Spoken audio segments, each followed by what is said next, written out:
Okay, it's 7 o'clock, and I will call I think we're doing a public hearing first on a proposed ordinance, so we will open up the public hearing part first. I'll read the legal notice. Legal notice, Town of Southbury, notice of public hearing, proposed ordinance. Notice is hereby given that the Southbury Board of Selectmen will hold a public hearing on Thursday, March 15, 2018 at 7 p.m. in room 205 at the Southbury Town Hall in accordance with section 305 of the Town Charter to hear comments on the proposed ordinance prohibiting waste associated with natural gas and oil extractions. Copies of the proposed ordinance are on the file in the town's clerk's office and also www.southburyct.org. Okay, I'll call it to order.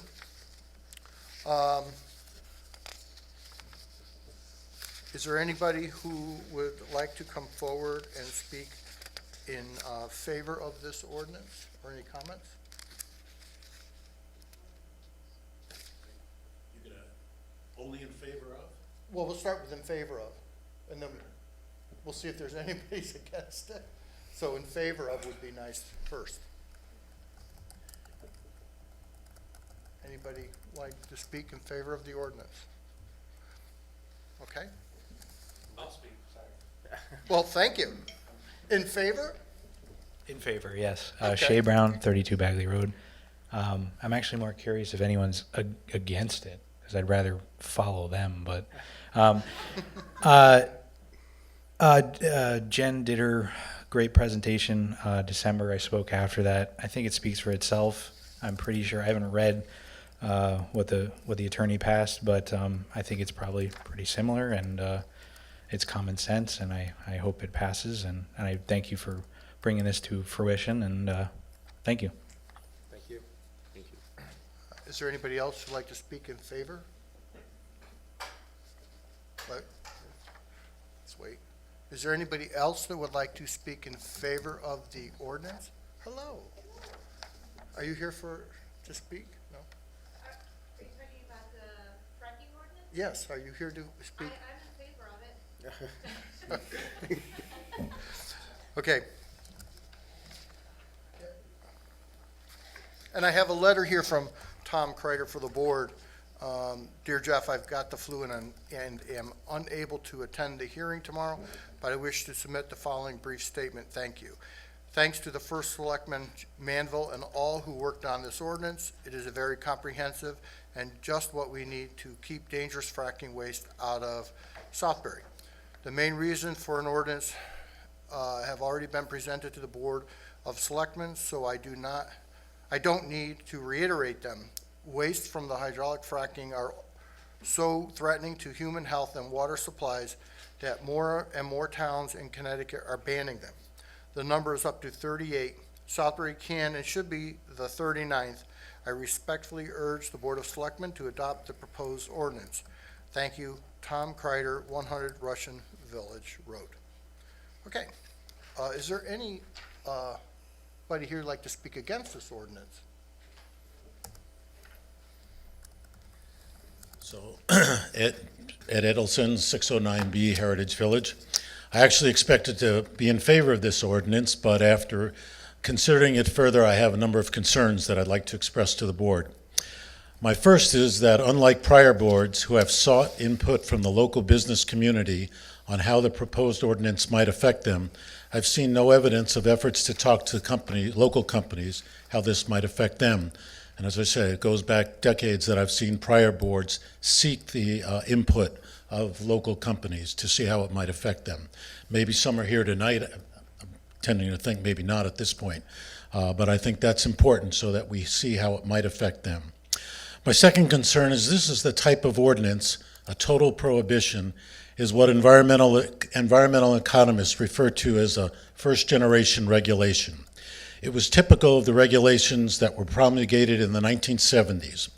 They are characterized as blunt instruments that were too costly relative to the benefits.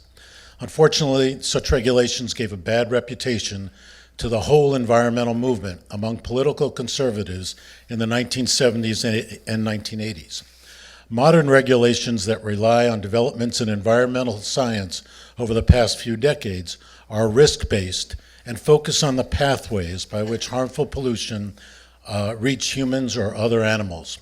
We know all soils are not alike and that critical aquifers are not everywhere in Southbury. This does not take into account either of those. This lack of risk analysis prompted me to contact DEEP to see what they are doing in regard to fracking. From what I found, they are not considering similar statewide regulations on this topic because they see the risk as being low in our state in comparison to the other environmental risks that we have before us.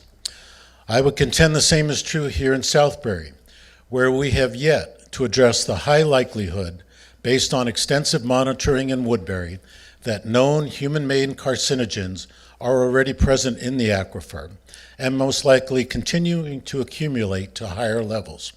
This was documented in the 2008 report from the USGS, but that was based on monitoring that was done years before that. The probable source is inefficient use of pesticides, insecticides, and other biocides by homeowners and farmers. This leads to another concern, which is that the Pomperaug River Watershed Coalition has pointed out again and again. The aquifer does not know anything about town boundaries. I do not see in this ordinance or the narrative that goes with it an interest in carrying on the compact signed by the three towns whose geography extends over the Pomperaug aquifer to work together on water-related issues. As far as I know, the Council of Governments, in conjunction with the PRWC, Ed, has been, 3 minutes. yeah, Thank I'm you. really pretty close. You could submit the rest of the testimony. Okay.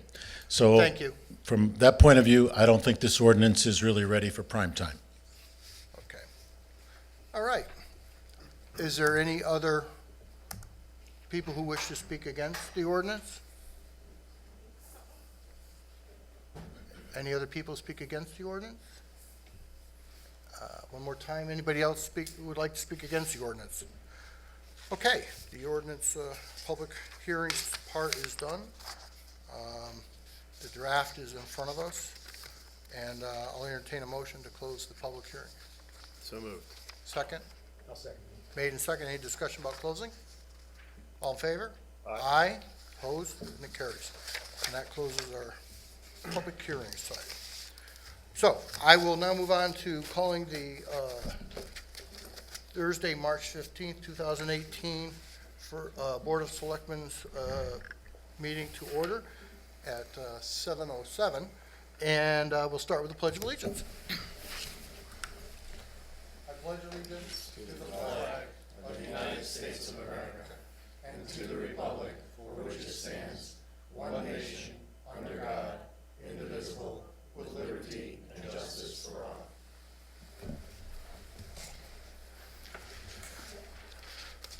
Okay, first up, we'll have a presentation. We'll start with Northwest. They are not here. All right, we're going to postpone that to April 5th. Is Lynn here for our charter revision? Would you like to come forward and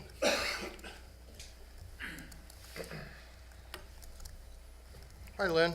Hello. Okay, I've been asked to make a presentation regarding the charter revision and the timing of events. You have in your packets, I understand, the state statutes defining the initiation and action to amend a charter with the appointment of a commission and their duties. I will present a brief overview of those requirements and a pencil time schedule with the goal in mind that the approval of the amendments to the charter would be voted on at the November 5th municipal election. Section 1002 charter shall be reviewed and amended as necessary. Review shall occur not less often than once every 5 years. So 2019 makes it at 5 years. The initiation for a revision, I don't know if it's going to be for tonight, but if so, any action shall be initiated by a resolution adopted by 2/3 the vote of the entire membership of the Board of Selectmen. Within 30 days, the Board of Selectmen by resolution appoints a charter revision commission with no fewer than 5 and not more than 15 electors. No more than 1/3 of the commission can hold a public office, and not more than a bare majority from any one political party.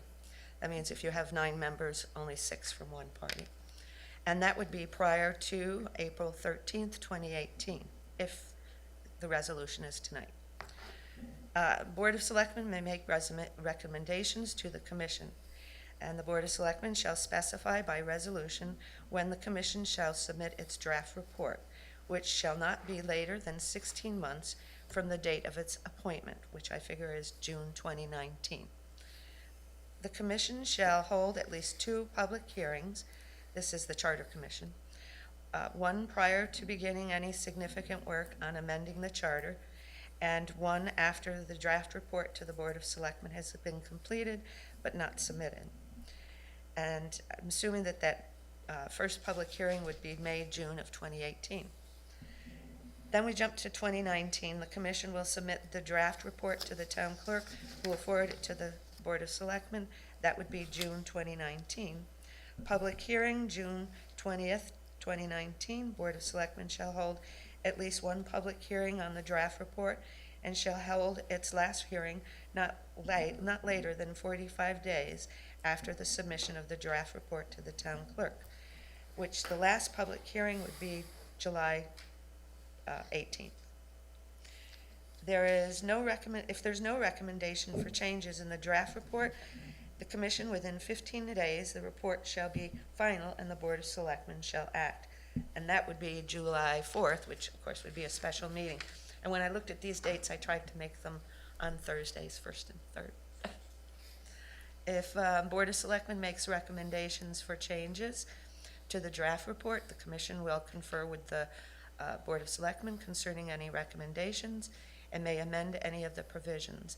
The commission shall make its final report to the Board of Selectmen not later than 30 days after receiving the Board of Selectmen's recommendations. And that would have to be prior to August 15th, 2019. Within 15 days of receipt of final draft, the report, the Board of Selectmen, by a majority vote of the entire board, shall either approve charter amendments or reject the charter. That's August 30th, so plan your vacations there.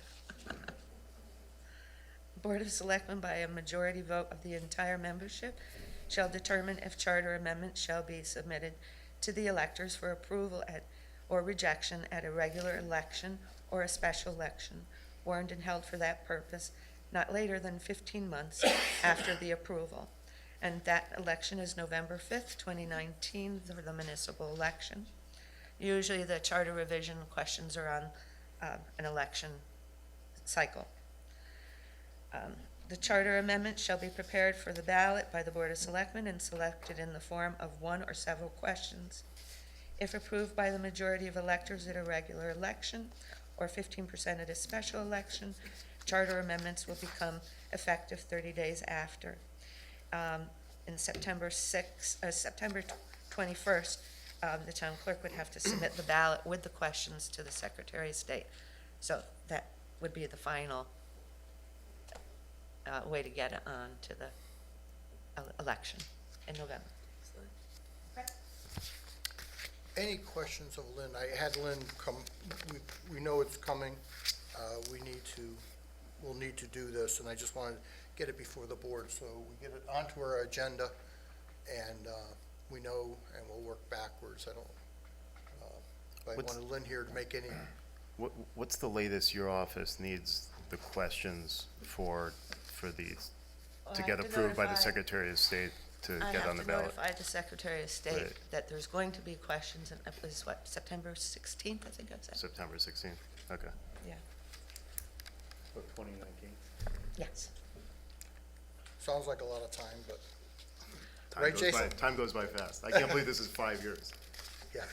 Yeah, Yeah, it'd be great if we could, because in the back end of this, there's the old dates that are put in against some of these from 13. If we could get the dates that you gave us, I'll give them to, yeah, put it Yeah. Maureen. on, just to We'll keep give 'em us honest, put it on calendar. Well, it's flexible too. I was Yeah. just trying to keep them Yep. within the Board of Selectmen meetings. That's great. I have a question on 7191E. It says the Board of Selectmen shall also, by a majority vote of its entire membership. Is that the petition part? So it's page 3, 7-19E. Which one is it? Board of Selectmen by a majority of vote of the entire membership. 7-191E. Yeah, right there. Yep. Okay. I'm confused reading it as to what the meaning is. It sounds like the board could say, well, we're not gonna put it up for approval, or we are gonna, I mean, I don't understand the. Well, the Board of Selectmen can reject the charter. So we and could if the- reject the charter and say we're not gonna change the charter? We would change an amendment. If there was an amendment and you chose not that you didn't like the amendment, you could reject it. There's also a section I didn't include, where they could do a petition, that electors could do a I haven't petition. gone through this process before, so I'm just trying to understand. So what comes out of this charter commission is a series of amendments? If there's any amendments, this is when it would be done. If everybody's happy with the way the wording is and no changes, you go through each section and put no change. And it would be, I don't know if you'd have to even vote on it if there's no changes. I'm not sure on that. Have no changes ever happened? No. There's definitely gonna be changes. I have an idea for a change. It's, When that time comes. I mean, there's gonna be typos at least in there that you're gonna fix Yeah. up and clean up and stuff. But, I mean, the Board of Selectmen, George, has sort of, like, we don't have any authority to change anything. Like, the Charter Vision Commission has Right. ultimate authority to make recommendations, but we could say, We can no, reject- we can we're reject- not sending that to the electorate. Okay. But we can't say, oh, we like this change and not that one. We could tell the Charter Vision Commission, oh, go back and take another look. You can make recommendations. You know, hey, can you take another look at this one because of X, Y, and Z? Maybe you didn't think about that. And that happened on a couple of ones last time around, on a couple of items. And we did, and we agreed with the Board of Selectmen on one or two, and we didn't on a couple other ones. And then the Board of Selectmen, at the end of the day, has to take the whole report or none of it. Okay, So it's not a line item. No. It's a okay. Thank you for that explanation. I knew Thank you you. would have the answer. Thank you. Thanks, Lynn. Thank you, Lynn. So I just thought it was important to get out to the board and understand it. It is on our agenda. We'll discuss it if we care to, further on the agenda. Okay. I think next we'll go on to Arthur O'Neill's not here. We'll go on to public comments. Please limit it to 3 minutes. Jennifer?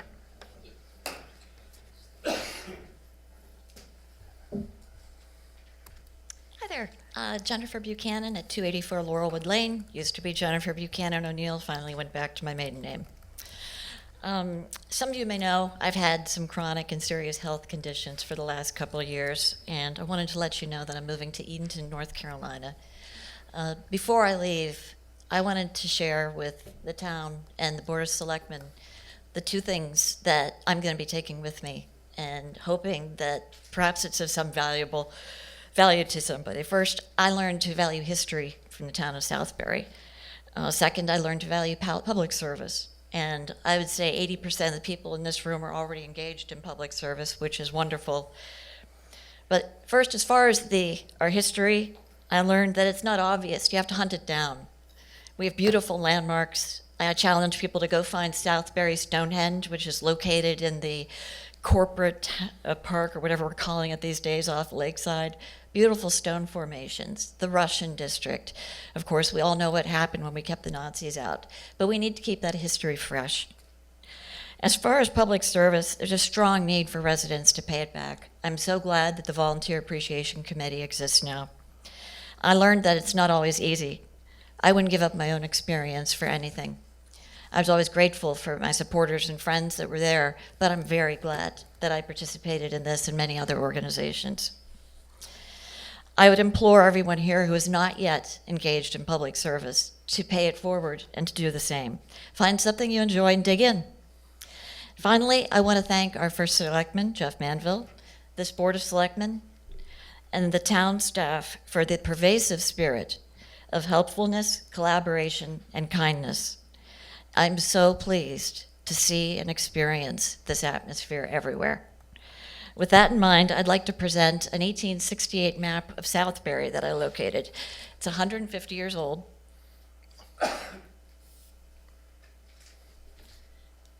And when they did maps in those days, they did it by listing the names of the families who owned the properties.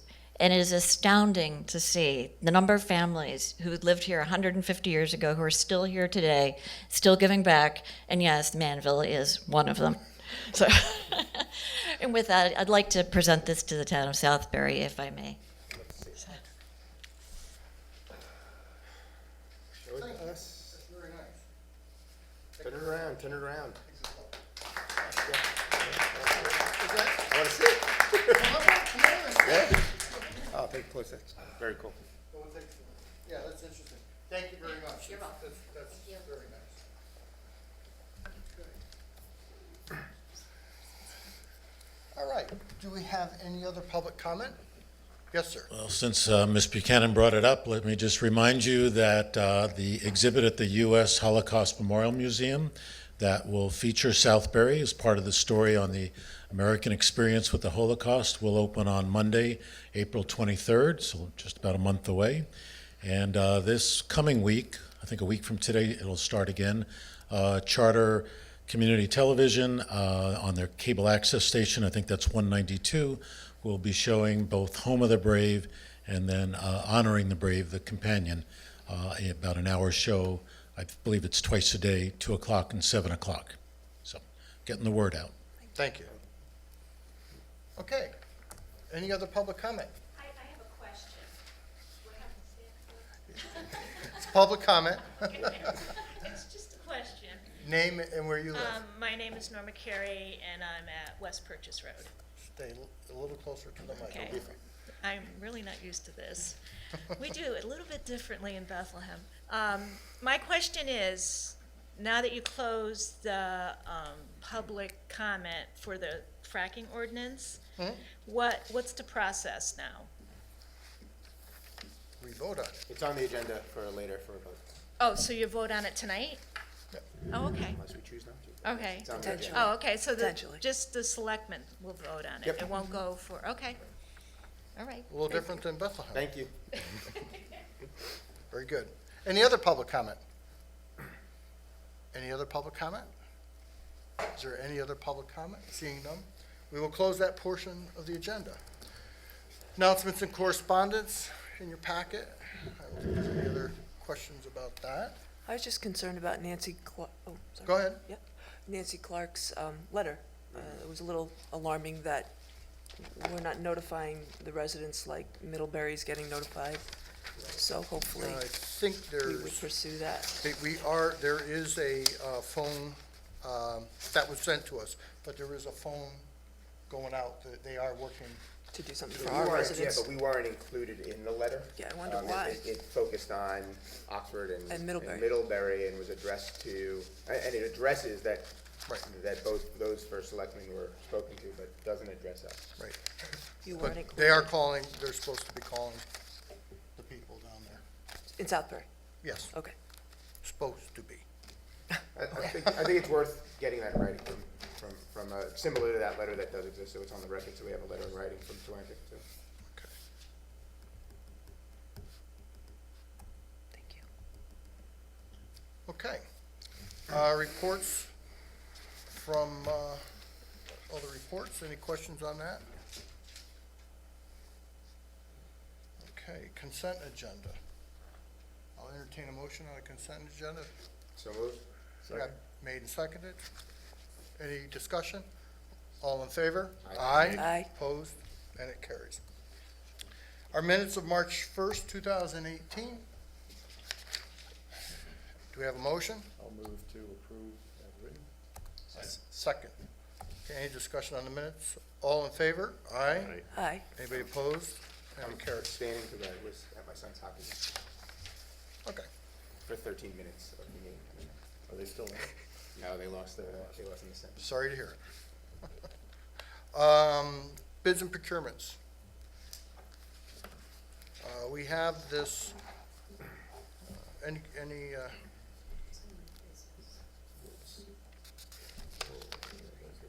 what's that?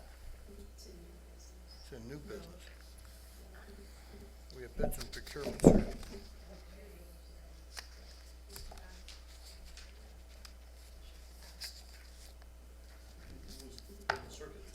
Bids, you talking about the computers? It's about the computer. This is Ray Yeah. on the bids and Purchase procurement. computers. Purchase- On the- My Wi-Fi just went down. We have to add it to the agenda? Wanna run off, you No, got- I'm gonna run, thank you. Okay. Well,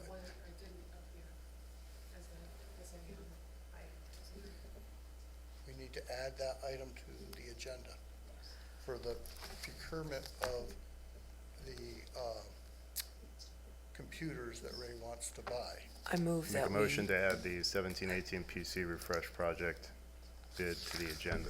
Second. Made and seconded. All in favor? Aye. Aye. Opposed, and it carries.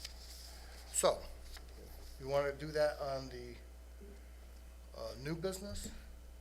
We could do it under bids and procurement. Could Bids do and it now. procurement, so we're there now, okay. So, Ray, could you explain to the board what you're proposing to do on this? Sure.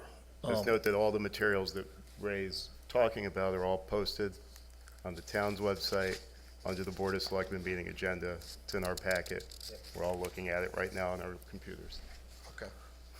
So the whole purpose of this plan, I've circulated the plan in there, in your computers, on replacing the PCs. The town has followed a practice of replacing PCs in a mass, reserving money in the IT reserve fund, right, and replacing every 6 to 7 years. We're now 7 years. The last wave of PC replacements was done in 2010. They're on their, I don't want to say last legs, but they're pretty far along. We've had to make some surgery on one computer this week because it was pretty bad. So I went out and got pricing from the state bid list from Dell. Right, they're the recommended, one of the recommended vendors. We are a Dell shop. We've been using Dell computers for quite some time. I'm not looking to change the vast majority of them from Dell, although I am recommending we go to the Lenovo PCs, sort of. The laptops, right? The laptops, thank you. All right. Based on price and for the capability and the value that we're going to get out of them. And I'll open up a relationship with Lenovo for support, but I don't want to give away that Dell relationship because it's been pretty good. So the resolutions pretty well cover it. I'm looking to buy the PCs from SHI PCs and Microsoft Office software. SHI is the lowest bid, lowest price, right? And they represented that price on a consortium purchasing cooperative, the Massachusetts Higher Education Consortium. And they've sent us an application that we can join that consortium. The bid policy says that we can buy these from the state contract or from other consortiums. Since this price was lower, I felt it prudent to approach you to say we want to establish a relationship with that consortium, get you to approve it because the bid policy says it needs to be approved by the Board of Selectmen, and then authorize the purchase against that. So resolution number 2 says let's sign up. In addition, stop it there for a second, Betsy. In addition to the PCs, laptops from Dell, or desktops are Dell, laptops are Lenovo. There's training licenses for everybody so that they can learn Windows 10 and Microsoft Office. I've looked at this training. I looked at a couple of different ones. I looked at lynda.com, and there's custom forums. I actually tried a demo, and I had Gosha do a demo, and it's very intuitive and very easy to follow. They're webinars, 5 minutes usually a piece, that teach you a particular topic about the operating system, and it tracks you and lets you use your mouse to go along, click away so that you learn it. And at the end of that section, there's a test. And we have managerial oversight. We can monitor people's progression through it. So I'm expecting people to learn Windows 10 this way and then go further on to get better use of Microsoft Office. Much easier way to manage the training process than trying to bring people in and coordinate and schedule training sessions.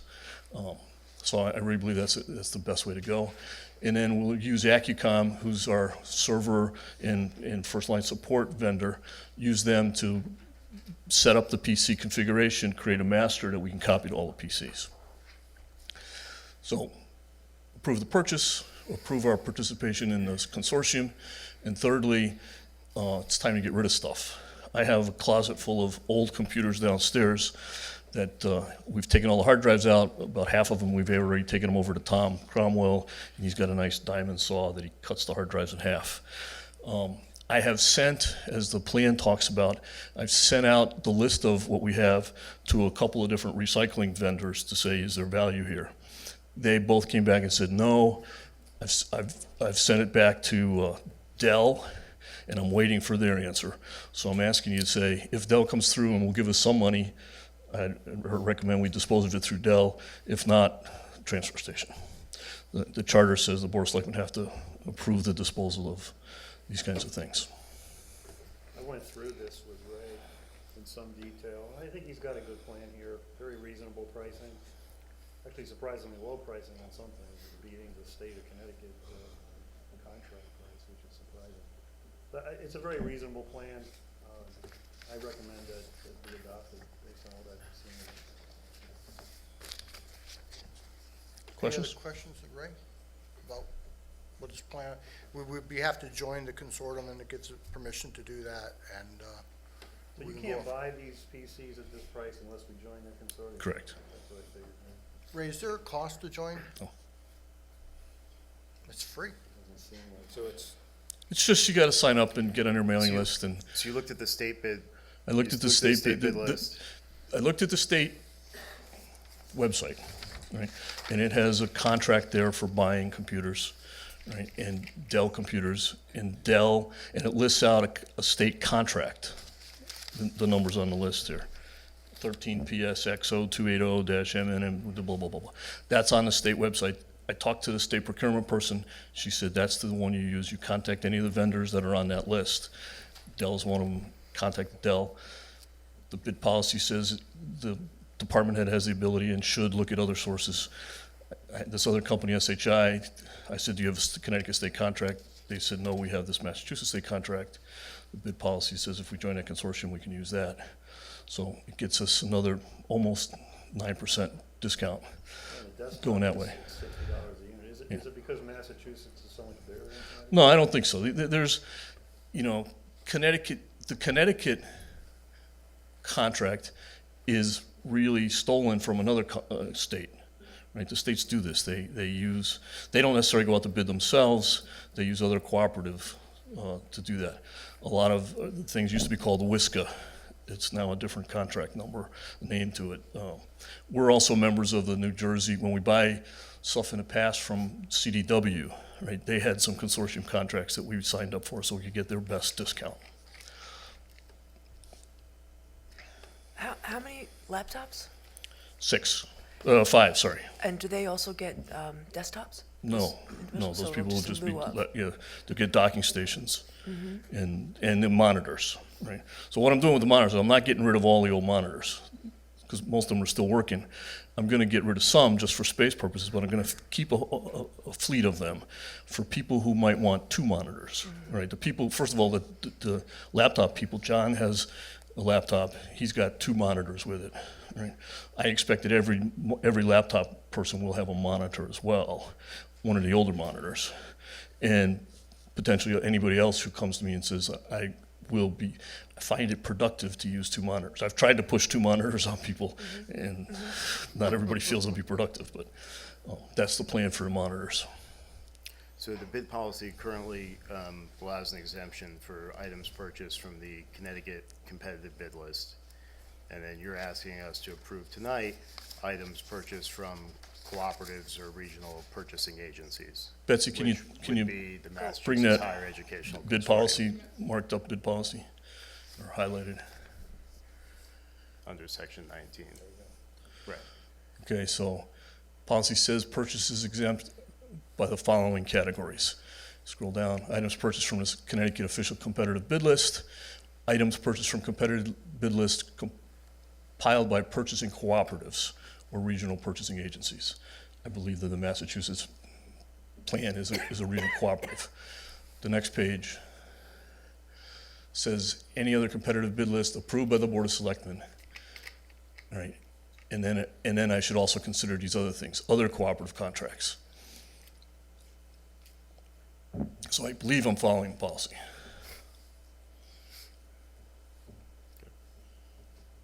So essentially, this will allow us to join them, buy them for less.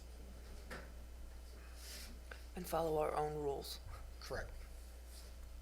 So the one thing I think we should do, because the bid policy requires that it requires, provided that the Board of Selectmen has previously approved such entities. So I'd like to split up this motion. Approve it first. I don't like that this is one resolution. Well, there are really three resolutions, right? Oh, Yeah, maybe not. I think we need to first pass a resolution approving the use of the Massachusetts Higher Education Consortium Purchasing Cooperative as, in accordance with our bid policy, as a proper entity for us to utilize, and then move on to the other items. Okay, so why don't you make the first motion? So where's the bid policy? Make a motion, the Board of Selectmen approves the Massachusetts Higher Education Consortium Purchasing Cooperative as a purchasing agency, as the approved purchasing agency under the bid policy, under section 19 of the bid policy. I'll second. Made and seconded. Any discussion? All in favor? Aye. Aye. Opposed? It carries. You're on a roll, Jason.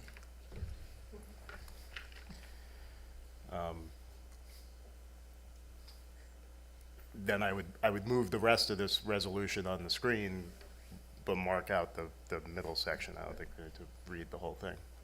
I would just cross out the second paragraph. The second, be it further resolved, you mean? Yeah. Okay, so, So the first and third paragraph become the First and third second paragraphs resolution. become the resolution. but there's, First and third become the The resolution. second one has already been approved. okay. So, the motion is, Jason, are you making the motion? Resolved that the Salisbury Board of Selectmen, upon the recommendation of the IT Director, could've read it hereby if you wanted to approves read. the request to purchase PC replacement equipment and software from an existing vendor, SHI International Corp. Of New Jersey and Dallas, Texas, and other locations in the amount of $62,697. Training licenses from Custom Forms of St. Louis Park, Minnesota, in the amount of $3,900, and setup/configuration from Accucom Consulting Incorporated of Westport in the amount of $2,280 in accordance with sections 19 and 20 of the bid policy. And be it further resolved that the board grants the request of the IT director to dispose of the old equipment after hard drive removal and destruction through the Dell Assets and Recycling Program if financially advantageous, or through recycling at the Southbury Transfer Station. That's the motion you were making, Jason? Yeah. That's it. Do I have a second? I'll second that. Made, seconded by Mike Rosen. Any discussion? Yeah, I just have one question, Maria, on the recycling part of it. So the hard drives removed, destroyed, so any private information is gone. Is there any other use if I have a neighbor whose son loves, he goes to the transfer station all the time and brings back a shell of a thing and then suddenly it's rebuilt, and that kind of stuff? Is there any other purpose for these with this? Well, with- because they're so old, I mean, they're not i5 computers. You can buy a brand-new i5 computer for $350 or more. We would have to wipe the hard drive, Okay. right? Spend time and effort to do that. Then you'd have to have some kind of process to make sure that it was fair and equitable. Do we have first come, first served at the Southbury Town Hall next Saturday and get out of the way? So we made the decision that we thought, Okay. Yeah, I just wanted to see if there was a reuse option. not that I'm That aware makes of. sense. And I think we felt that wiping, what it would take to wipe them clean would take more than what we would get at time and from our staff. Thank you, Ray. Okay. Any other? If I could chime in? No, I'm sorry, sir. No. Any other questions from the board about this? I'll call the vote. All in favor? Aye. Aye. Anybody opposed? And it carries. Thank you. All right. Next is our transfers. Just for informational purposes, these transfers were, do we have transfers? There they are. This was all done internally, just so you know that there's been some small transfers there. All right? Any questions on it? Anyway, just good enough. Unfinished business, we have the ordinance prohibiting waste associated with natural gas and oil extraction. We've had our public hearing. Would you care to do anything with it tonight? Sorry. I'm sorry? I'd like to make a motion. Make the motion. Resolved that the Southbury Board of Selectmen hereby approves the attached ordinance prohibiting waste associated with natural gas and oil extraction. I'd like to have a second on that. Second. Made and seconded. Any further discussion? I would like to have some brief discussion on it, because it's an issue that, from a work perspective, is related to what I do. This ordinance and similar ordinances like it have very broad support of environmental organizations, not only in the state, but across the country. We heard here from some of our local environmental groups speaking in favor of it, as well as some of our towns, so I'd say most ardent environmentalists, who for years, well before I was here, have stood up for our town, for public space. I do believe that we as a board gave multiple opportunities for folks to comment on this. We started back in December. There were public comments at every meeting we've had since that time. It's been on the agenda. We've talked about it. So I believe there was ample opportunity for the business community to reach out. And I am very pleased. I met last fall with Shay, who brought this idea, and I'm very proud to stand behind it, and glad to see this board hopefully bring it to fruition. Anybody else? I'll just add to that, along those lines, it was also noticed that there was gonna be a public hearing tonight, and there was articles in the newspaper that we were talking about this, and there's been people that have come to a number of meetings on the topic, and all we've heard is, except for a comment this evening, all we've heard is supportive comments regarding it, so our board has spoken in support of it, so I'll be supporting it tonight. I just want to say, it's interesting because we're always, it's kind of like people talking about Main Street. I get 2 complaints. Cars are going too fast and we can't, it takes too long to get through. And, if we move too quickly, we're moving too quickly, and yet with the same thing, I think I agree, it was, how come it's taking so long? We should be doing this. So I think this board does move along at a pace that, we need to, and we are inclusive and listen to everybody, and there's ample opportunity to do that. So with that, if there's no other discussion, I'll call the vote. All in favor? Aye. Aye. Opposed? And it carries. Thank you. All right. Next is on our new business is our Charter Revision Commission. If I might, can I ask the board if we can add one item under new business? I'll entertain a motion. A motion to add one item under new business regarding 2 pieces of pending legislation being considered by the General Assembly. I wish Art was here, who might be able to fill us in on it, but I'd like to bring 2 of them up. I've read about them in the paper, and I'd like to just talk about it. Second. Right, Well, in your could we motion. have what the legislation is?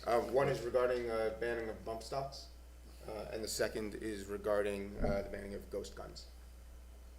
Second for discussion. Thank you.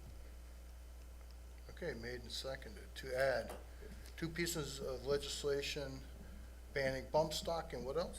Ghost guns. Ghost. Ghost guns. I'll explain if we get to that point. Okay.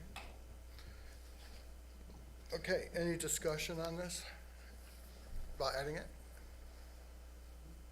Okay, I will entertain a motion to call the vote. All in favor? Aye. Aye. Aye. And anybody opposed? And it carries. So we'll add it to the agenda under number 5. All right, North Workforce, they're not here. Just for a heads up about that, they'll be coming. There was something came up with them and they couldn't make it. But just so you know, they'll be giving the presentation. This is basically our unemployment, you have to belong to for unemployment and stuff. So they'll be bringing it. It's not really a big deal. But I didn't quite understand it, so I thought it'd be good, and then she said, the woman said, oh, yes, a lot of people don't understand it. So they're going around to different ones. Annual town meeting, Did you charter revision? Charter Oh, wait a Revision minute. Commission, number one. oh, I'm sorry. Charter Revision Commission. Do we, I don't know if we have to start this process by doing this resolution tonight. It wasn't quite frankly, my intention to do it tonight, but it's up there if you're interested, or we can wait till the next. So I sort of had a thought on that. I think it would be, once we pass this resolution, we only have 30 days to populate the committee. So once we pass this resolution, 30 days from now, we need to fill the committee. So this resolution says we're gonna go to our town committees, we're gonna ask people for names and whatever, and then we gotta come up with, we gotta figure out how many people we wanna put on the committee, and we gotta fill the committee.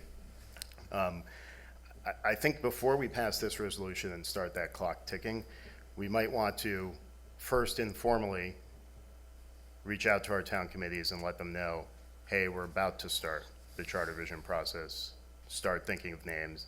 And the reason I say that is both of our town committees are in transition right now.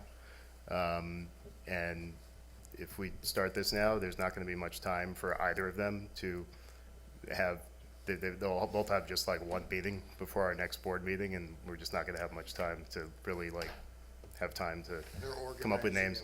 And also, I think it makes sense, also, if the first selectman's office sends an email out, a townwide email out to also the public and say, hey, we're about to start this process, start sending names in, rather than crunching it all into a couple-week time period and then being stuck with whatever names you get during that period. So I'd say do it that way. Start with informal notices, reach out to our town committees, reach out to the public, and at our next meeting, pass this motion, and then we get 30 days from then, so we have more notice to everybody, and we can maybe come up with a better group of names. So I think the That's my good thing thought. is that our press is here, so some word will get out, which is good, and that's kind of what the intent was here, to start getting the word out, get our board up to speed, and keep it on our agenda and our radar. Yeah, I concur. I think that is, and it may not even be next meeting where I think we start the clock, but I certainly think that, that approach is the right approach. So independents can apply to either town committee? They don't have to be Republican? Or to the first selectman's office. Or I think, directly, I'll tell you, last time, the goal was, it didn't end up there, but the goal, there was 9 members on the Charter Vision Commission, and the goal was to have 3, 3, and 3. 3 unaffiliated, 3 Republicans, and 3 Democrats. And it ended up almost there. I think there was 2 unaffiliated, 4 and 3, or something like that. But, try and split it out. It shouldn't be a political process. I mean, it should be it's a charter, it's a town process, and I can tell you from serving on it, we did not have a political discussion on that board. I mean, and the votes were never along those lines, so. So I'll entertain a motion to table, I'll move to postpone. postpone, sorry, postpone. Have a second on that? George? Made and seconded, any discussion? All in favor? Aye. All opposed, and it carries. Okay, so we're gonna postpone that, very good. Workforce meeting, they're not here. Annual town meeting. Resolved that the Southbury Board of Selectmen, in accordance with section 901 of the Town of Southbury Charter, hereby schedules the annual town meeting for Monday, April 30th, 2018 at 7 p.m. 205 of the Town Hall. This is for a budget. So moved. Second. Made and seconded. Any discussion on that date? I just had a question, since Lynn is here. Do we also, at some point, maybe at a later meeting, have to set the hours for the referendum? Don't we have to? Do we do that at the town meeting? We don't do that at the board, doesn't the Board of Selectmen have to extend the hours? We don't need to answer that tonight. I was just, okay. Okay, we can, Okay. Okay, all in favor? Aye? Aye. Aye. Aye. Sorry. Aye. Any opposed? Carries. Thank you. Greater Bridgeport Regional Recycling Interlocal Agreement. This was sent out to the board. I've asked John here to explain a little bit of why this is where it's at. So John, if you would. Good evening. First of all, I've been going to a few of the Connecticut Recycling Coalition's groups following the recent recycling price commodity decrease. I want to preface everything by saying, yes, we still want to recycle. But the problem right now is the price of the commodities has greatly decreased. China basically has shut down a lot of what they're taking, which is where a lot of recycling went. There's a lot of stuff being stocked up on your docks at your seaports. Paper where you might have been getting $50 to $60 a ton, is now getting maybe $3 to $5 a ton. This is pushing back onto all the communities for your processing centers as to where we were getting a credit. Currently, our town is getting $15 per ton for their single stream commodity that we take down to Winter Brothers, which is located in Shelton. That is going away. I included in your pack, in the letter there, the notice that I got from Winter Brothers where they're effective March 1st charging us $20 tip fee. Again, let me make this very clear. This is still, the tip fee is still much lower than our garbage tip fee of MSW, which is around $66. So we still want to recycle. However, we still want to try and get the best price. As a single town, we deliver about 1,682 tons, as I mentioned up there. The interlocal in Bridgeport, which I'm recommending that we join. Currently, they're getting $20 a ton. That will be going away at July 1st, and they're in the middle of the process of negotiating a new deal going forward for a 5-year contract after that. It could be as much as $30 a ton. They're also trying to look to say, well, if we kept it at zero and if the markets took off and let the processing facility take all rewards on that end, it's negotiation. I hope to have a little bit more input for where that contract looks like it's going to finish out. But we first must enter into an agreement to join the interlocal group. And then as a buying power, as in the state contracts and everything else, we have a lot more, I guess, influence to get the best deal that's out there. Generally, the interlocal supplies about 30% or a third of the commodity that goes through the Shelton processing center. So they do have influence. They generally also include a most favorable nation, meaning no single town can get a better deal than they could get as a group. With that said, we'll be joining the interlocal. The interlocal is looking for a 5-year contract. What we have us joining as, it goes to 2036.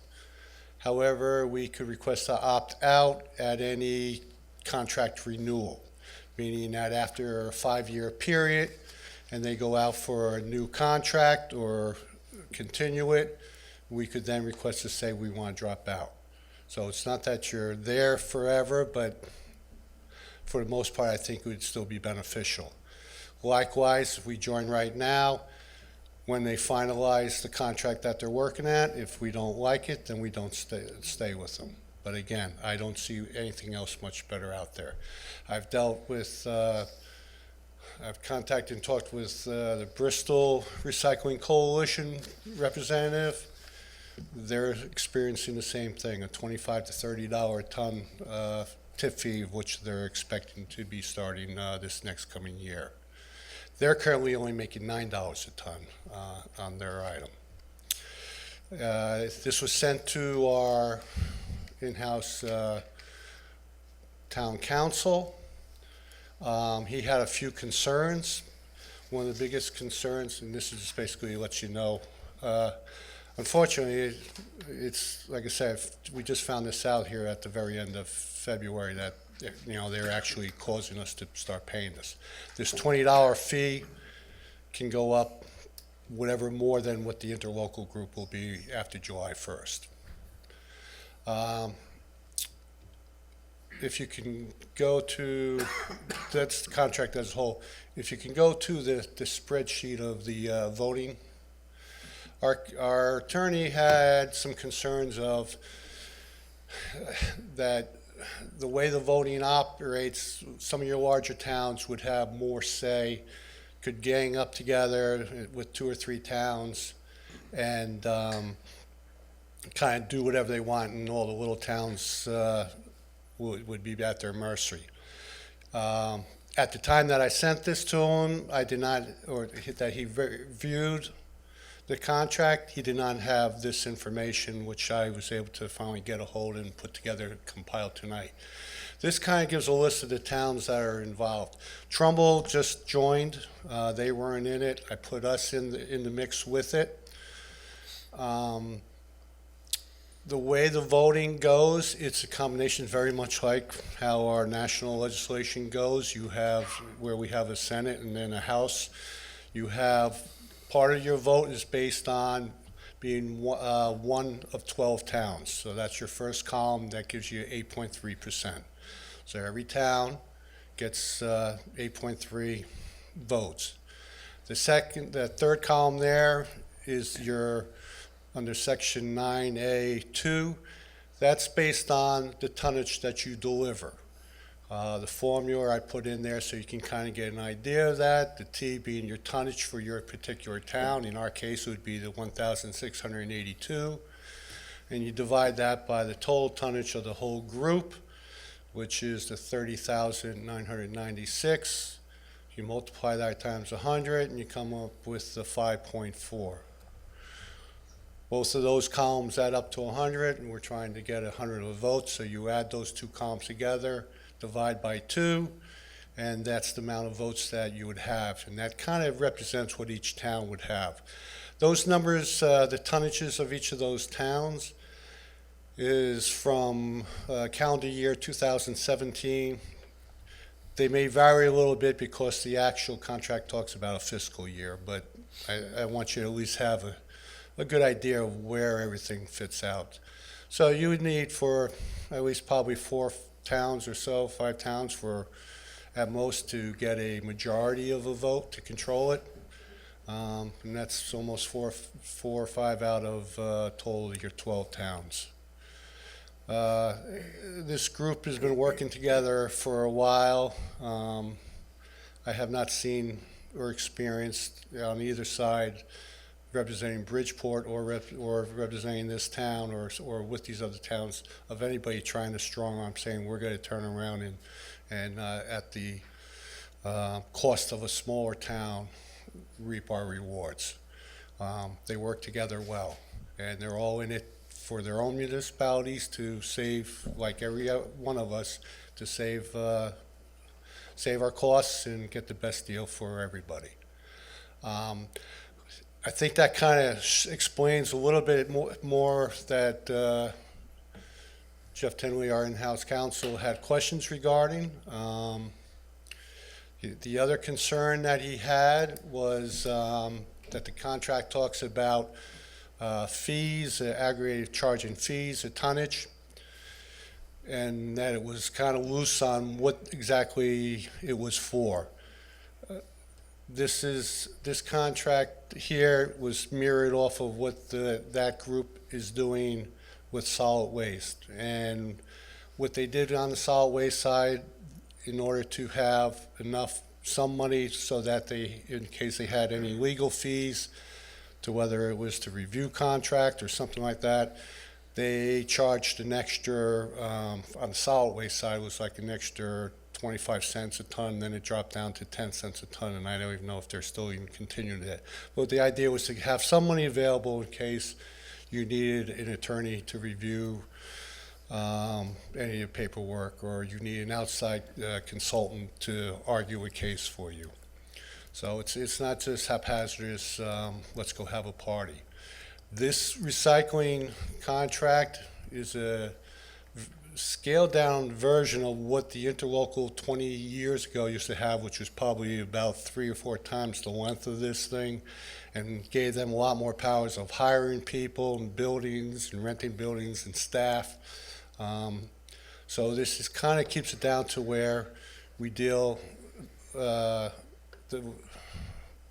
the processing center, which is currently Winter Brothers, basically deals directly with each individual town. The money goes straight from Winter Brothers to the town. It doesn't go through some center group and then to us. It just gives us the ability to form a coalition so that we have basically a better buying power. Can And I with- ask, you said about the larger municipalities voting block ganging up.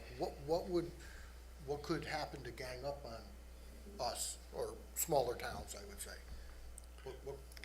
I mean, is it like gang up to I don't know, but drive down the price?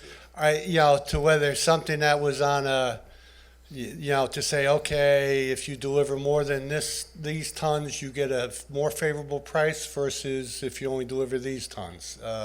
It could be something that you might say that, which has not been obviously the case. It's been, they could say, okay, since we deliver 6,000 tons, we should get 1.5 times of what someone that's only delivering 900 tons.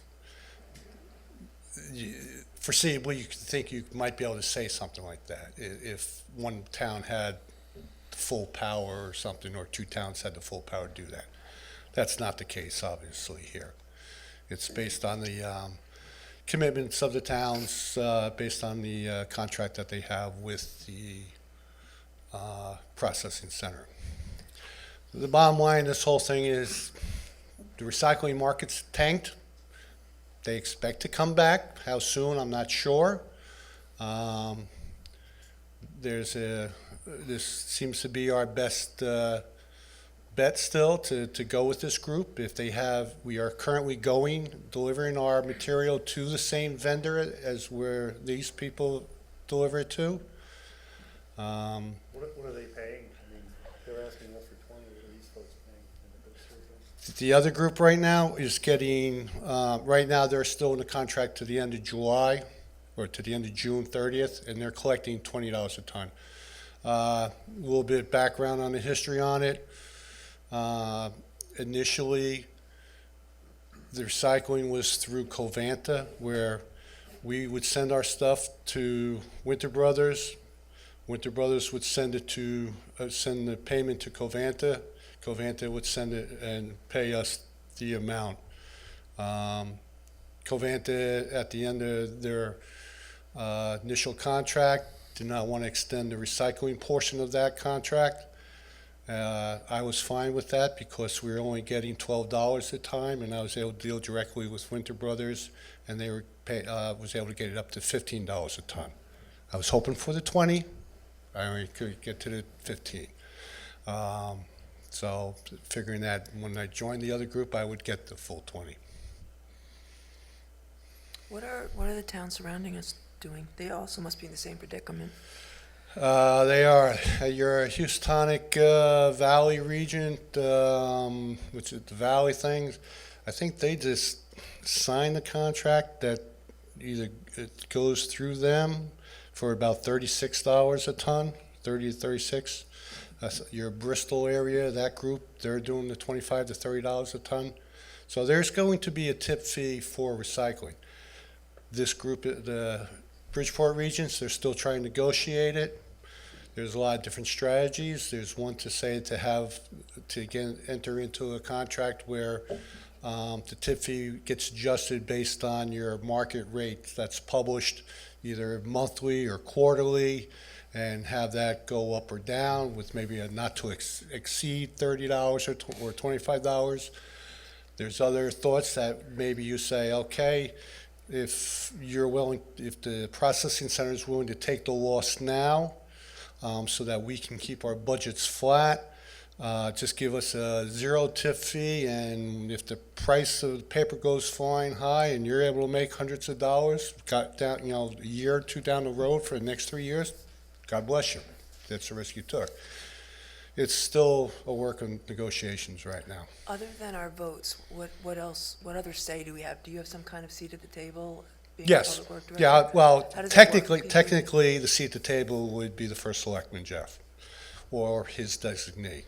So in this case, for this group, most of your public works directors are at the table. Thank you. I think the other significant issue that you conflicted a little bit that council had was the length of the agreement. He doesn't mention anywhere in his note, a 5-year out, essentially, or whatever the term of the contract is, because this current contract that they're looking at is 5 years. It doesn't mean they work in 5-year increments. The next could be a 10-year. And Right. we are, and so I think that's a concern of mine. I agree. That is a very long time. This also happens to be a subject matter because recycling is one of the things we work on. That, Good job. It's not You just do a good community- job, Mike. And just to be clear, it's not just community by community. It's not just state by state. This is a global issue. China's import policy is called National Sword, and the global recycling market has been dramatically impacted by it.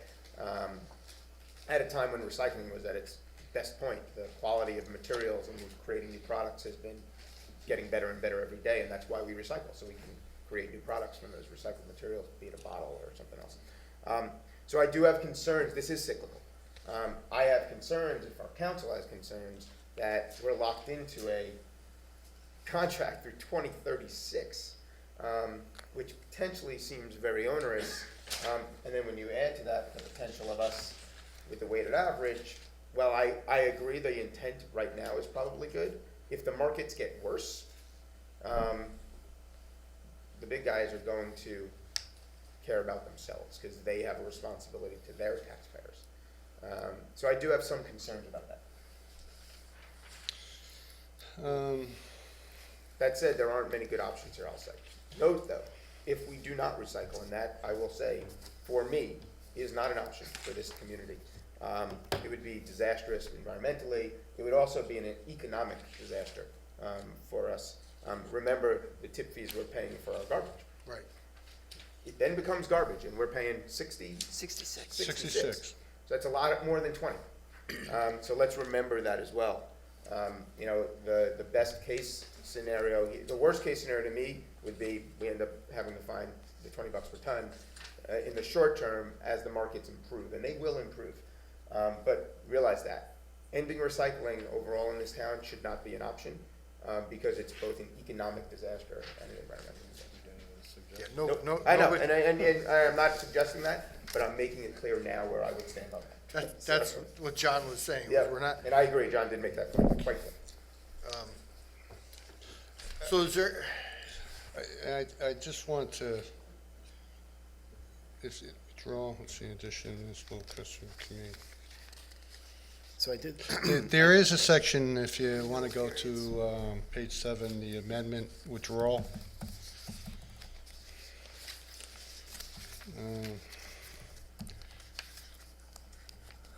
Where that section basically addresses,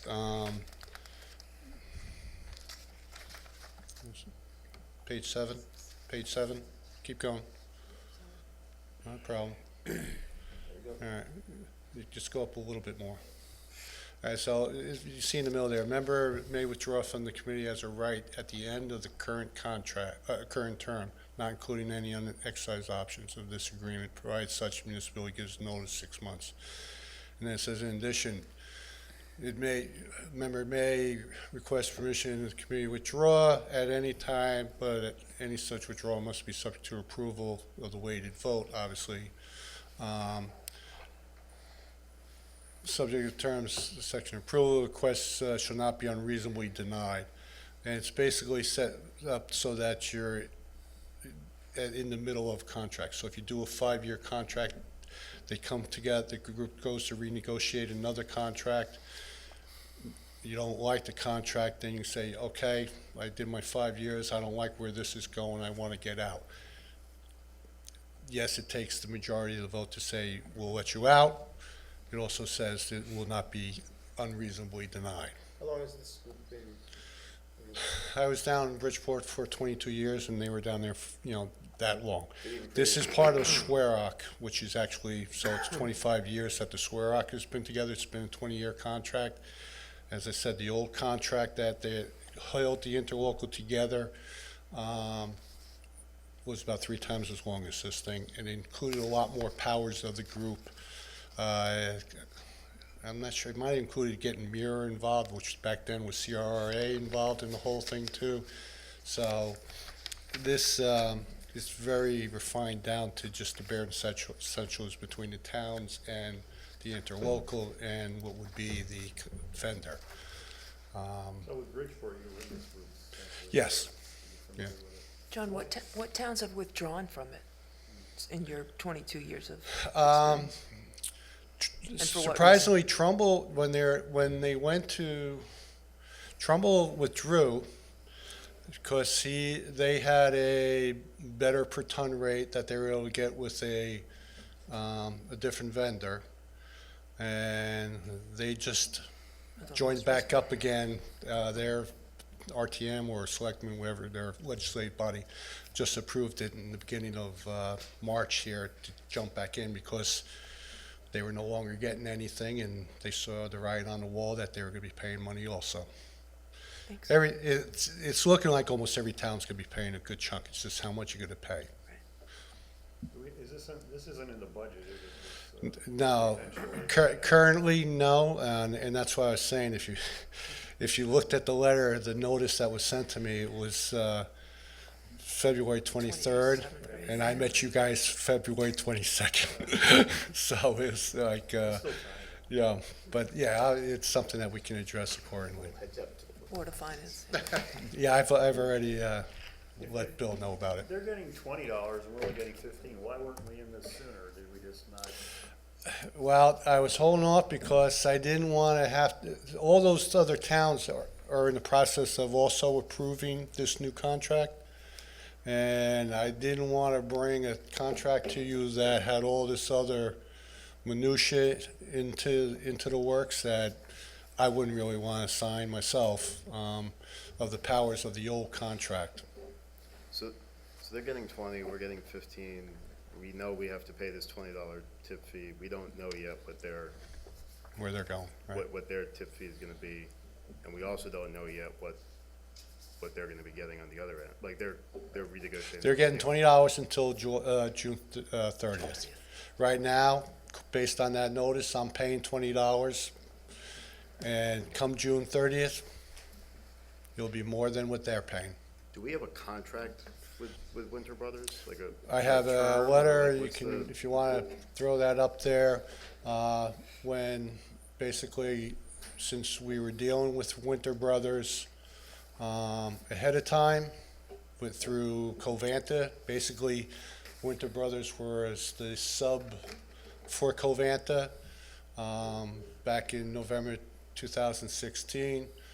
Covanta was looking at getting rid of us and not allowing us to go there. They definitely did not want to continue the recycling portion of their contract. So therefore, I knew what Bridgeport was getting. Therefore, I asked for more than what we were currently getting and being able to deal directly. I don't know if Covanta was getting any extra or not, or administrative fee, or just passing it through full. I suspect they were just passing it through full. So basically, Winter Brothers just honored us continuing forward at an increased amount. So this letter we got from them that, they're gonna start charging us $20 come next month. They could send us another letter come April 1st and, or, Technically, they can say, this is a spot market price, is what it, We might be paying a spot market price that they can say, and the spot market went up. We're not locked in for a long-term contract with them. And what's the net dollars to us? So From we're the still positive getting to the negative, Yes, we're still getting the $15, that ended Rebate March with- 1st. so we're not getting any, We're paying as of March we're not getting 1st. any rebating, We're- we're just paying 20. Now, as of March 1st, we start paying. Now, I'm hoping to jump in and at least kind of save the rest of the fiscal period for them to at least get to $20 per ton. So that I don't have any problems. This coalition, this consortium is gonna get a better price than we will. And that's Gener- 1,600 tons, that was for the whole year? 1682 was a whole full year, what we're doing currently with recycling. And again, I still encourage the recycling because it's still cheaper than solid waste tip And it's fee. the right thing to do. And the more we take out of the stream in other items is even better. You know, we started with the mattress program. We started with the wrap program, which is your plastics. We have the paint program. We have the electronics program. We have the food, the clothing drop-offs. We have the book drop-offs. So we're pulling as much as we Have we spoken to the regional folks in this area and like the COG around here, HRAA, what, have we spoken to? Yeah, other I'm entities dealing as with well? I'm dealing with the region, Connecticut, that's why I joined the Connecticut Recycling Coalition, just so I know what the whole group is doing, you know, with different towns. That's how I was able to make contact with the Bristol group over there and the other towns. I think the group over here, Danbury is in another group or something, but they're all paying. And that still seems to be the best spot to take that's one of the, I think, as far as I know, it's the closest spot to deliver it. So even if I found someone else, I'd be paying that much more on the transportation fee. Any other questions? Anybody? That's why, I mean, a victim, I would like to, I think we're victim, not a victim, but it's been successful. Recycling has been successful. And I think that, I think for our environment and for our communities, it's paid off in other dividends than the cost of the tipping fees. I mean, we could look at this at our level, well, you know, it's costing us some money, but in the long run, recycling certainly has worked extremely well. It's just that the markets are, as Mike said, the markets are pretty tough on that right now. So one of the things, and this is not John's fault, because I think this was sprung on him clearly. One of the things which I certainly don't like, and we've talked about this with other issues, is being sort of forced to make a decision with the proverbial gun to our head. Especially in this case, where our town council seems to have some pretty serious reservations about the agreement, and I have certainly not had enough time to dig deeply into the contract to comfortably say yay or nay, quite frankly. In theory, a consortium like this makes some sense. But I do share some of the concerns, as I said, about some of the discrepancies that Council Tinley didn't, that he arose, that it appears, you're right, that seemed to be addressed. Did he just miss them? And he's just not the kind of guy who just misses things. So I'd like to have the opportunity to hear more directly what those concerns are before I would be comfortable, frankly, casting a vote in favor for sure. May I interject? Yeah, absolutely. On Jeff Tinley's defense, he did not, his statement, he did not have that. The full contract. No, he had the contract, he did not have how the voting went, the weighted votes, or how that was. So as far as he knew, two towns could have said, okay, let's get together. We control 50%. We can do what we want. I didn't have those numbers at the time when he sent it to him. Finally got them all together today, so I could at least present it to you. Looking at the, I mean, to Mike's point, I have a concern, I mean, that we have now, I mean, we do have, if we do this tonight, we're doing it against the advice of counsel, right? If we look at the numbers, unless there's, I'm not seeing an urgent need to do this tonight except for the cost. But if we look at the cost, if we take the tons and multiply it by 20 and divide it by 12, it's a couple $1,000. If, you know, Yep. right? Yep, If we have to wait 30 days. that's fine. So for a couple $1,000, Yeah, we're, I'm not trying to I force think this. it makes sense to we've got. evaluate a little bit more. It was sprung on everybody. We just saw it. Yep. Tinley just saw it. You just saw it. Make sure we've done all of our inquiries, looked, you know, uncovered all our stones, looked at wherever we can, make sure this is the best option for the town. Maybe talk to some of the other towns in this consortium. In addition, I know you've done whatever you can. Have Tinley take another look now based on new information, and come back to it at like our next meeting. We could have, exactly. I wanted the board to know about this because this is a pretty big shift in how we're doing things, and we always got money for our recycling. The second thing is that, to hear from the board, number one. Number two, that, so the board understands it could change tomorrow with another letter, and at least that's, we know that, everybody knows that.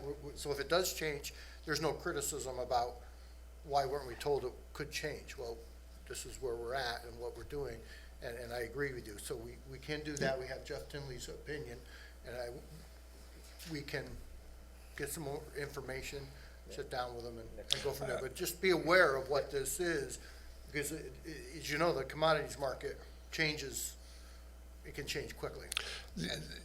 And the group is still negotiating. They're meeting again Monday. Their committee's meeting with the processing center Monday for further negotiations. I think the group as a whole has another internal meeting in 2 weeks or so. So I'll be able to bring back more information, but I felt it my responsibility to look for the best option. This is my recommendation of the best option. By no means do I want you to feel that I'm putting a gun to anybody's head saying, you gotta do this now or the world's gonna blow up. I just don't want someone coming back to me and saying, you knew we were going downhill and nobody said anything. No, this is really So, informative.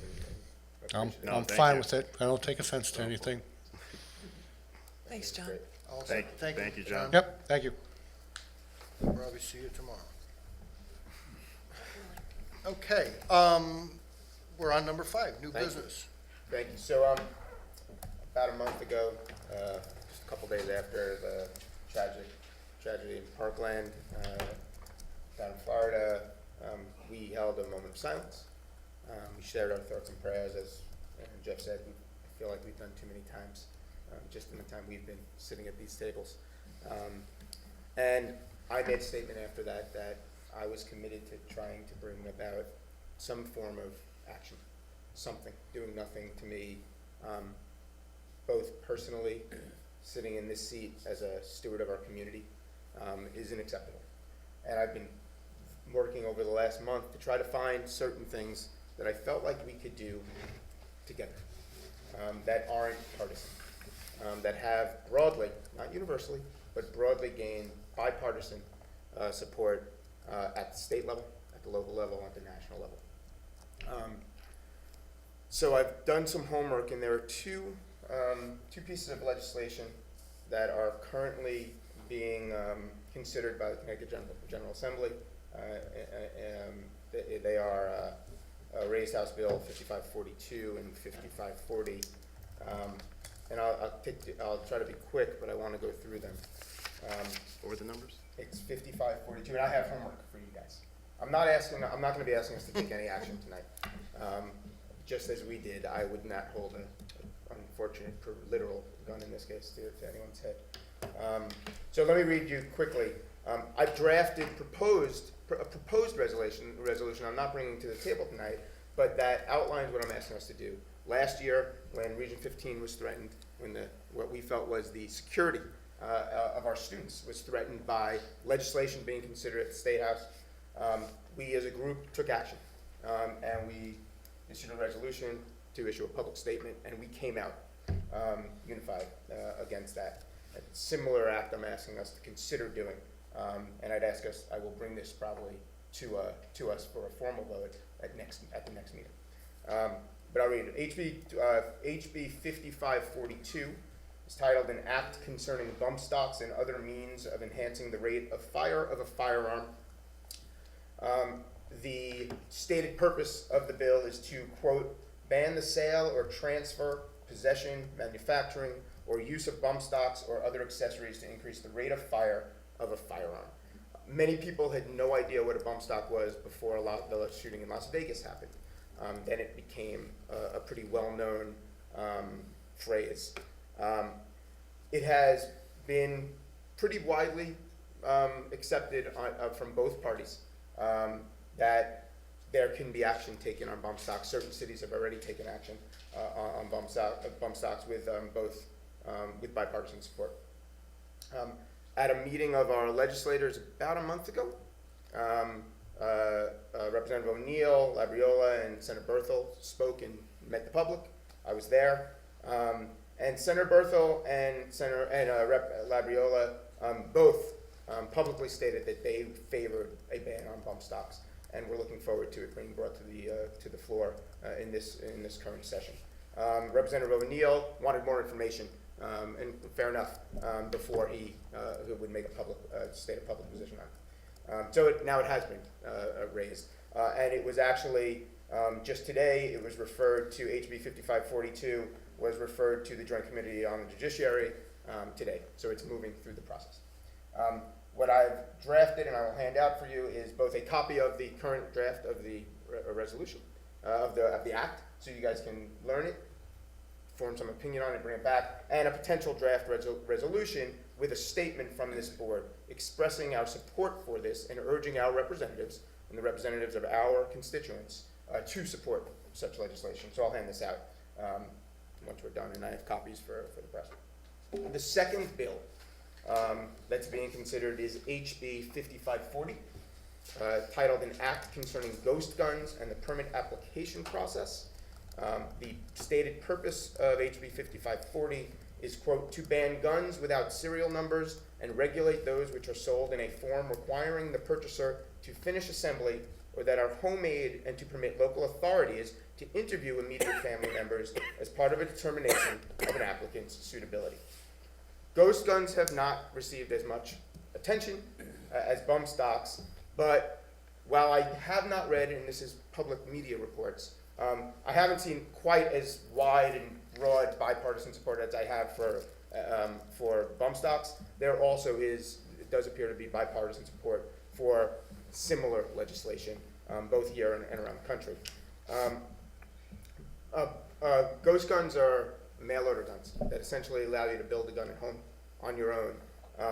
And on both sides of this debate, there's acknowledgement that it is a workaround in many ways to essentially have a hidden gun, to not have to really register a gun, and which is why it's being brought to bear. Again, I have a copy of what would be a statement that would be urging our representatives and legislators to support this, but more importantly, I have a copy of the actual language of the act being considered. What I'd ask is that over the next 2 weeks before our meeting, we all do our own homework, so that we have this under old business at our next meeting and we can discuss it and potentially put to it.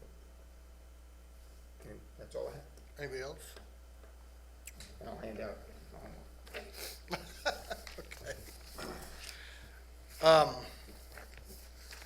Well, I'll start with that? Okay. We'll move on to First Selectmen's update. Just a little interesting thing that I found out today. I was looking over some invoices, some checks written, and believe it or not, I look at every check that comes through. And I found out that there's a surcharge on rental. When you rent a piece of equipment, there's a state surcharge for the first month's rent, and then there is an actual tax on the rental and the surcharge at the same time. Well, no, this has been in the rental industry. So if you go down to rent wine glasses or dishes, you're charged a surcharge, and then you're charged a tax on top of the surcharge. And that's been going on for quite some time. What I didn't realize when I looked, because there was an adjustment in the bill, frankly, the state is charging the towns, municipalities, a surcharge, which essentially is a tax that goes to the state. Matter of fact, my understanding is even the state pays the surcharge to itself. So I'm going to be speaking with our representatives about why municipalities are not exempt, as we are from sales tax, from a surcharge. So in a matter of trying to be efficient, we don't want to buy a piece of equipment, so we rent the equipment. Maybe we rent it according to what we need. We talked about that, whether we need a small excavator this year, a larger excavator next year to do certain projects. So even with that, if we run a small one for a month, we pay the surcharge on the small one, and then we rent the bigger one, it's a different rental, it's another surcharge. It's not a lot, but it's like, really? When we've built our budgets, have we been sort of blind to the surcharge, or has it been built into the numbers? Well, it's not built in, we have a rental, Right. so whatever the rent is, final, that's billed against that. No, but for example, when I'm using this as an example, when Ray came to us with a number, that was there, if it was a rental, let's say it was a rental, were we looking at numbers that didn't have the surcharge built in? And I don't think it's a large number, I just think it's an interesting question. Are we looking at whole numbers, or are we looking at something that's a little bit of the missing math? No. If we have a budget line item for rentals of $10,000, and we rent something for 3 months, it's $1,000 a month, plus the surcharge. It's tacked onto the bill as part of it, and we pay, and that money comes off roughly the 10,000. So there's no issue there, it's just I want you to be aware that we're paying the state a surcharge, which I don't know if they call it a surcharge, it's a tax on top of a tax, a percentage on top of a percentage. We're not paying the sales tax, but I'm going to be reaching out to our state and saying, how come municipalities, I know it's not a lot of money, but it is kind of ridiculous that it's a way for the state to collect money from municipalities. Maybe you have to rent more than buy, maybe it's a more efficient way I just let you know what's going on. So it's just an interesting surprise. I didn't think we'd have to pay, I guess we don't pay sales tax, but we pay surcharges. So anyway, that's my story tonight. The rest of it, we have our other updates. Can I get the reports from liaisons? Let's see, on the streetscape lights, I think, Jeff, that's in your Yep, side we're of the working on court it. right now. Just waiting for that RFQ to release. And IT, I've met with Ray on setting up a process to come up with a strategy plan for the future. And nothing to report on that, other than that we're going to talk to the people on the committee first. Make at least a recommendation on paper as sort of the end result of that process. And hopefully it leads to better security down the road, lower costs, and less work for Ray. Region 15 didn't meet? No, we haven't heard anything about that. Yeah, they're deep in, I know, they just really started in a big way their budget process. There was a workshop last night, there's another one next week. So I was gonna bring that up. And it's a new board essentially It's too, yeah, so they're gonna probably work through that process, and we're losing the superintendent as well soon. And So, they're in a search and, Okay. Justin? Economic Development had a rather unique and quick 30-minute meeting last night, 6 o'clock to 6:30. Apparently Town Hall is very heavily booked these days, assessment appeals and such. But, you know, they've been working on getting brackets so we can have flags on Main Street during the summer. And the appropriate brackets have come in. They're mostly installed. However, there is a dozen, I think, that are a different size around Town Hall. So they had to get together and vote on organizing, purchasing those dozen unique brackets so that we can have everything in place for hopefully our parade this year if we don't get rained out Well, again. we're gonna have flags on the, well, rain. We'll have flags. I'm not doing good on that one. you Hopefully know. we'll have a parade too. And they're meeting again next week with a more, you know, their regular meeting. We'll have a bigger update at that time. The other thing is next Thursday, the Southbury Businessmen's Association is having a Selectmen's breakfast at the Heritage Hotel, 7:30 to 9 a.m. Jeff and some of our neighboring It's the selectmen. first selectmen's breakfast, really. Yeah. We're not invited. Right, We're invited. It's a free breakfast, I can't go wrong. yeah. We're welcome to attend and eat. So that was that, and IPOC will be meeting in April. Monday.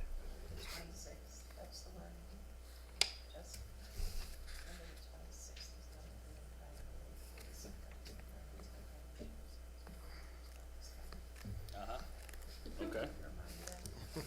So, on the 26th, we're having, fiduciary responsibility, get-together, update, so, everybody is on this board and the Board of Finance is gonna be invited. That's 7 o'clock on the 26th, 7? Yeah, 7 o'clock. It's March 26th. Thank you. Okay. Jennifer, glad you made it. Thank I you. wasn't sure. Thank you, but you skipped Jason. Oh, I forget mean, it. Jason. Jason, sorry. I went right over him. LEPC didn't meet, library met last night. The Friends reported that their antique and collectible sale was a major success despite the storm that Friday. They had over 2,000 people. They sold most of their stuff and raised over $20,000 for the library, which was far exceeded their expectations. The library board last night updated their materials donation policy. They updated their material selection policy. They're going through this process of, they're picking a couple of policies a month and they're updating all of their policies, which is, I think, a good thing for organizations to do every now and again. Their benefactors reception, which they have every year, is gonna be May 16th at 6 o'clock. All of us will be invited. Their new mission statement, which I told you about last month, they're starting to promote and market, and it's on a bunch of their materials and emails and flyers, and it will start popping up in various places. And they're starting to more actively talk about updating their website, and they've started meeting with Gosha about ideas and how to start that process and what to do about that, and there'll be more on that to come, so. that was Updating their the meeting. website is always a simple thing. Very easy, they should be done within a couple weeks, and, it'll be great.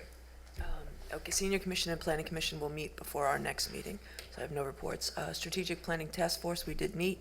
We finalized the draft community assessment survey that is going to be available to the public starting March 21st through April 20th, and we have a media release that will be going out. It should take between 10 to 15 minutes to take the survey, and we worked hard on it, so I'm very pleased. The group, I think, should feel pretty proud of it, and it will be one resource used for the draft plan that we hope to get to you all by June. That's it for now. Our next meeting is next Thursday, and that's it. Mike? Parks and Rec meets next Thursday. EMS doesn't meet for a while because they only meet every so often, but everyone here should know that Joe and Hoyt from SAA will be coming in sometime in mid-May, I think the 17th, thereabouts, to talk about a town medic idea she has presented to us.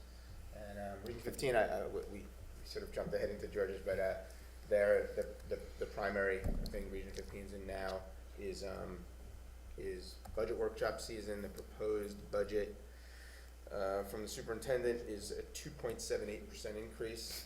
Only about 3% of that is really education related, and curricula and programs related, which has been pretty standard, certainly in my time here.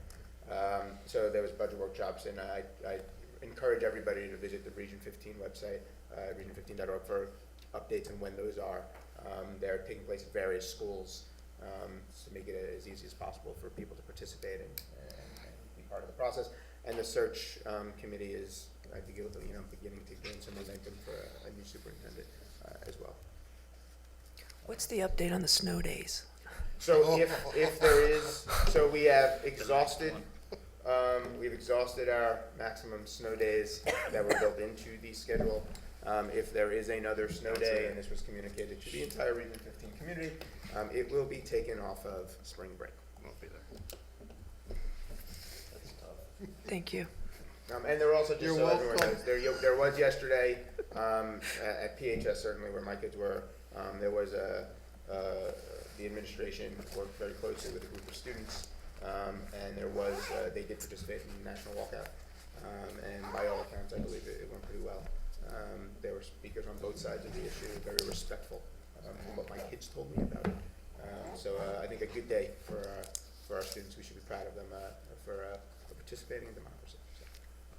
So we're all hoping for the lack of more snowstorms. No more It snow. is becoming No more tighter and tighter from Sand, salt. April vacation standpoint and from the salt and overtime standpoint. So we'll keep an eye on it. But you know what they say, you know what you do in New York when it snows?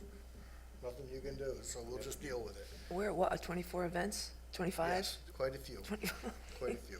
Sounds And like one we're event, meeting next the week. rain event, it was an event, not snow. It required a tremendous amount of salt, and only because of, it was washing.